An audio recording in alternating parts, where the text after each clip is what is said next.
Nahulog Kos Imo. I met this girl during trekking. Naigipahigayon na annual night trekking nga hosted sa Kibalaog Outdoor Club ni adtong February 17 to 18. Ning apil ko ani na climb og kani si girl kay ni apil pod. Di ko sure kung mao ba ni iyang name pero mao man goy nakasulat sa iyang ID. Gladys ang nakasulat sa iyang ID. Na siya ID number na 094. Ing-ani siya ang nahitabo. Naami sa assembly area ato na time waiting sa mga ning join sa activity. I was sitting on the bench by that time sa dihang ninaog sa tricycle ning girl. Gwapa siya, pero by the time na nibaktas na siya padulong sa atbang na bench, astig man kayo mulakaw. Tapos iyang suot ato na time is Adidas na gray, track short na red and black, tapos Nike na kalo. So I was thinking nga lesbi siya. Tapos kato na time, kay gabudlot iyang simot o gasampok ang iyang kilay while nagaselfon siya. Pero she looked cute gyapon. Naginusara siya ato nga orasa. Nagpalahi jud siya. Feeling nako wa siya'y kaila. Ako unta siyang duulon sa dihang niadto ang staff sa Kibalaog sa iya og naay gipangutana. Maong wala na lang ko ni dayon kay naulaw pud ko. Halos tanan joiner sa club nangabot na. Naay short orientation tapos musakay na dump truck padulong sa tribal area. Warrior jud kaayo siya bay, mukatkat og dump truck. Pero kanina time, naana siya'y kauban mga upat yata sila ka buok. Duha sila ka babae ug duha ka lalaki. Atay na ni nahimo kong stalker kadali. Beautiful kaayo siya mo smile. Feeling nako ato na time kay niundang akong kalibutan basta tutukan nako siya na mungisi. Pag-abot namo sa tribal area, nakita nako siya na naglingkod sa ugat sa kahoy. Mura pa jud lalaki mo lingkod. Peace, Miss 094. Ako na pud unta siyang duulon sa dihang niabot rag kalit iyang mga kauban tapos nag-selfie sila. Maong padapli na sad ko. Gusto kay ko makikila-ila niya. During tribal ritual, wala na nako siya kit-i tungod guro sa kadaghang tawo. Tapos by the time na nagsugod na ang climb, wa na jud ko kita niya. Base naguna na sila kay ako ug ang akong grupo murag naami sa middle. Gabi nami naabot sa campsite. Kapoy siya nalingaw.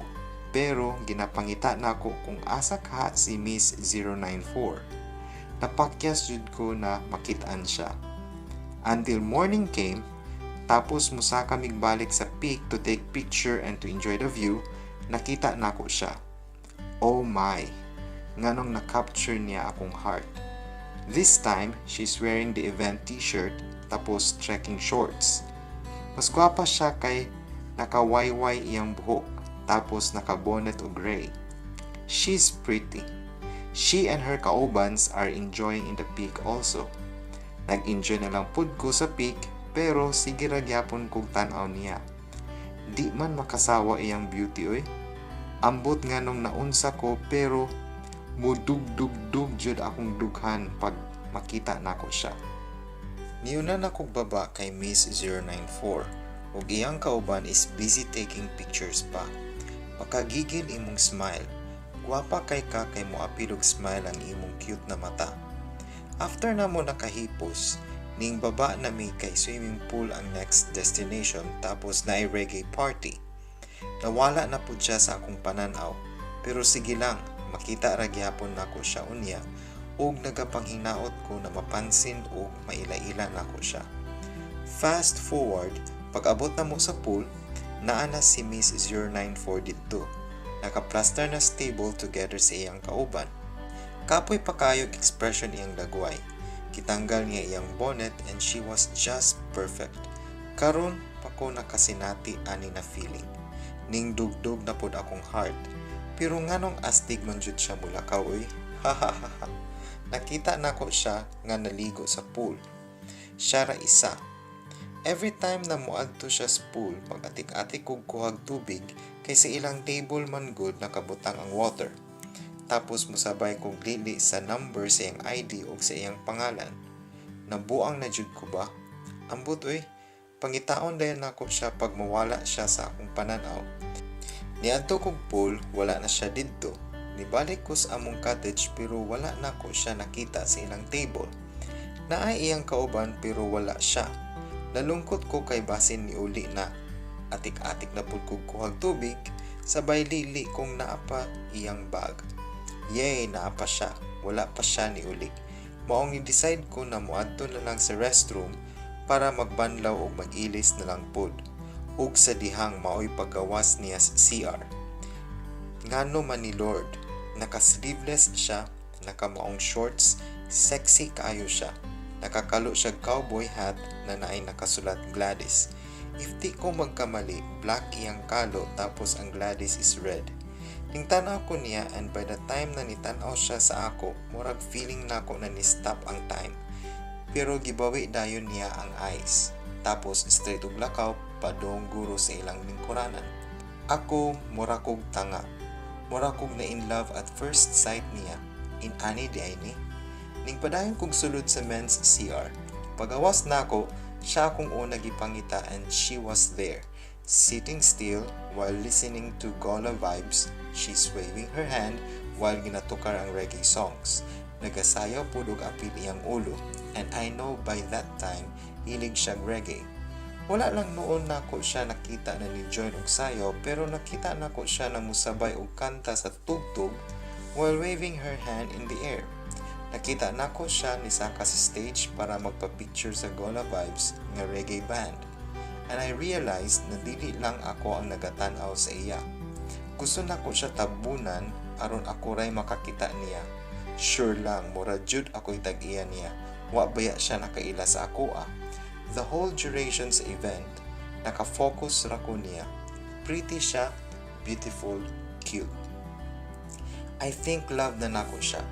Is it possible ang ma-in-love bisan yesterday lang nako siya nakita? Gusto kaayo ko muduol o makig-shake hands sa iya, pero naunhan ko sa akong kahadlok o kaulaw. Hanto na niuli na lang siya, bugtong number o pangalan sa iyang ID ra jud taon akong nahibaw-an niya. Ni wala man lang ko nakapapicture kauban siya, wala man lang ko naka-chance na makastorya siya bisan kadali lang. Sure ko nice siya character. Di man pud siya kiat, she just sitting still sa iyang lingkuranan. Pero nahulog jud ko sa iyang smile, sa iyang mata. Ug the way siya mulakaw, bisan boyish, I still find her beautiful. To Miss 094 or Miss Gladys, sorry kung wala ko nakabaton og kaisog na makigila-ila nimo. I am hoping na mapansin ko nimo. Dili ti ka ma-search sa Facebook kay dili ka searchable. Wala pod ko kabalo kung mabasa ba nimo ni or dili. I love you po, bahalag ulaw. Ayaw intawon kasuko nako ha. I wish na mabasa nimo ni ug mo comment ka diri. Pasensya kaayo kung sa confession page pa nako ni gipagawas. Di naman gud nako kayagang. Mura kog mabuang. It took me long to decide nga mo confess. Wala na sa akong mind kung single or taken na ka. I just want to express my crazy feeling. Gusto lang ko mapagawas ang litsing pitik aning akong dughan. Pasagdi lang ko gangha na mainani ko. Ambot oy giunsa ko nimo, ni wala man unta ta nagkastorya or nagkaila pero kusog kaayo kag tamagang. Ang theme sa may gatong climb kay you don't fall if you don't climb.